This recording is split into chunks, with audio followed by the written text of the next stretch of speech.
What are the challenges when investing in real estate? Ajagi says, in India, the most challenging part is getting honest and decent tenants. My father gave his flat on rent to a family which seemed decent enough. The unmarried daughter was doctor. Agreement was done in her name. For some months it was okay. The rent came in time. Family seemed decent. Then my parents went to USA for 5 months in 2019 and due to COVID could return only this year. The family stopped paying rent as soon as my parents left for USA. In last 2 years, they have paid not even 2 months rent. Now that my parents have returned, the family is still making excuses and is not even vacating the flat. My father has given them some time and if they want vacate, he will have to fight the matter legally in a court and spend money to get the flat vacated. The tenants are neither poor nor needy. They own 5 commercial properties. Or who knows, even those may have been just illegally occupied ones. Such dishonest people having no morals and integrity are biggest challenge.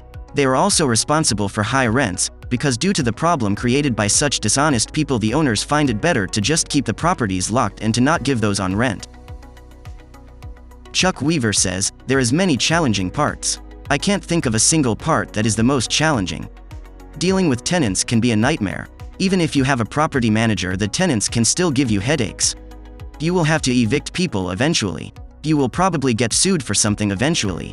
Someone can always claim they slipped on your sidewalk, even if you just got done shoveling snow and salting.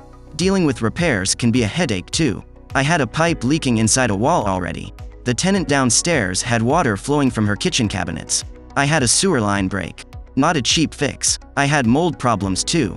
A tenant was living with mold all over and never thought of telling me about it. They just let it get worse. I didn't see it until they moved out. Behind the furniture was huge patches of black mold. Finding reliable maintenance people for repairs is also difficult. Good luck getting a reliable roofer, that seems impossible. The reliable ones are backed up for months and really expensive. Doing remodels usually takes much longer than expected and cost more too. Dealing with insurance, taxes and mortgage companies is also inconvenient. If I had my own full-time crew, it would be much easier. I hope to get there soon. Kevin Bratch says, the main challenges that people face are, real estate investing requires a lot of knowledge to get into. A good deal requires market intelligence and insights. It's difficult to know which metrics to use for the calculations. It's difficult to make sense of these calculations. It's difficult to tell a good deal from a bad one. Thanks for watching our video on, what are the challenges when investing in real estate?